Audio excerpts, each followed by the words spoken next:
Bonjour mes chers amis, aujourd'hui on va terminer Bezrat Hashem, donc le chapitre 17 Yudzaïn, et on va voir dans ces trois derniers versets comment on peut considérer un sage, à quoi peut-on reconnaître quelqu'un de sage, et puisque c'est l'homme le plus sage qui nous l'indique, donc on va bien entendu prêter attention à ses enseignements. Et nous étions arrivés, pardon, au verset Kaf Vav 26. Et voilà ce qu'il nous dit. Gam anosh la tzaddik lotov. Punir le juste n'est pas bien. Les hakot nedivim al yosher. Frapper nedivim, les hommes nobles, al yosher, va contre ce qui est droit. Alors, contre le droit. Et ici, évidemment, donc comme c'est toujours le cas, on est obligé d'interpréter pour traduire et comprendre le sens général. Et on va écouter par exemple ce que Rashi nous dit. Lotov be'ainav la anosh kulam. Donc il n'est pas bon de punir kulam, c'est-à-dire le tzaddik avec le rachat. C'est ici gam anosh la tzaddik lotov. Donc que l'on punisse quelqu'un qui le mérite, c'est bien, mais gam, et c'est ça le mot gam aussi, donc je ne peux pas punir quelqu'un de tzaddik sous prétexte que je dois punir aussi le rachat. Et les hakon et divim, le rite dit lona el tzaddik le ha'anish bene adam. Et donc pour le rite, c'est un autre sens qu'il faut donner. Gam anosh la tzaddik lotov. Donc même pour que le tzaddik ne punisse pas, lotov, c'est pas bien. Donc, c'est pas du tout, vous voyez comment ça peut changer.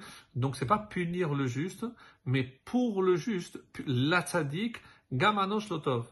Même pour un juste, donc, ce n'est pas bien de punir. Donc, parce que ce n'est pas comme ça. Le seul qui peut punir, bien sûr, c'est Akadosh Baruch Hu. Mais Tzudot Tzion dit, Mishehu lotov yim'as kol kach betzedek ad asher gam ya'anesh la tzaddik. Donc quelqu'un qui, par exemple, a du mal à supporter tout ce qui est contre ce que lui pense, et Asher Gam Ya'anesh la tzaddik, et même il va punir le juste parce qu'il lui rappelle justement ce qui doit être fait, et comme il ne le fait pas, donc il s'en prend à celui qui fait ce qui est juste et droit. Voilà donc pour le Kaf Vav. On peut aussi dire Amar Rabbi Yaakov, Kol shechavero ne'enash al yado, en machnisin oto b'mchitzato shel HaKadosh Baruch Hu, minalan mehacha. Donc c'est comme ça que c'est rapporté, donc au nom de Rabbi Yaakov, Kol shechavero ne'enash al yado. Si quelqu'un donc est puni par son ami, en machnisin oto b'mchitzato shel HaKadosh Baruch Hu, il ne pourra pas rentrer à proximité de la Shekhinah d'HaKadosh Baruch Hu. Et d'où on l'apprend, Gam anosh la tzaddik lotov. Et c'est dans Masechet Shabbat, la page 149b. Donc de là, on apprend donc le sens que je voulais dire au début, que pour un juste, ce n'est pas bien que lui prenne la justice en main, qu'il exerce cette justice.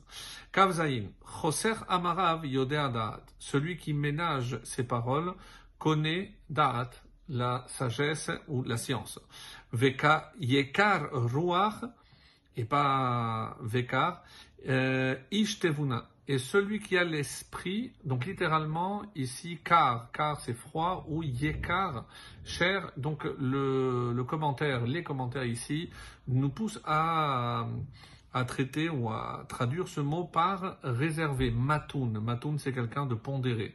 Donc ça donne, et celui qui a l'esprit réservé, ishtevuna, est un homme intelligent. Donc, le Metsudot Tzion, ici, nous indique, nous aide.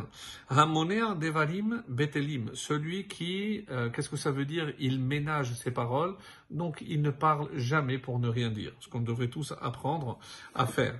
Mi Sheruach Piv Huyakar. Donc, et en quoi c'est lié à la suite? C'est parce que pour lui, Yekar Ruach, c'est quelque chose qui a de la valeur.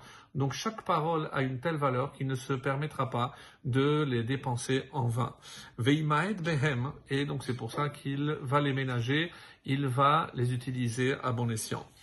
Et le Radak dit, ne parle pas pour ne rien dire, ou au contraire, s'il parle trop. Donc c'est quelqu'un qui ménage monnaie à kaaso, donc pour éviter, évidemment, on dit aussi, il dit, puisque quand on s'énerve, c'est là où on peut dire et proférer des choses qu'il ne fallait pas dire.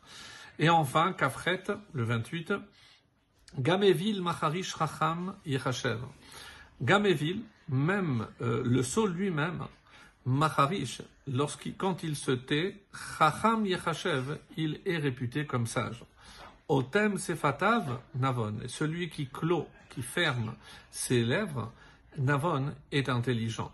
Donc ici, le terme gam rajoute toujours, c'est comme ça que explique le Rachamim, rajoute à ce qui précède et complète. Et c'est pour ça que on dit que un des signes évidemment de la sagesse, c'est bien entendu le silence.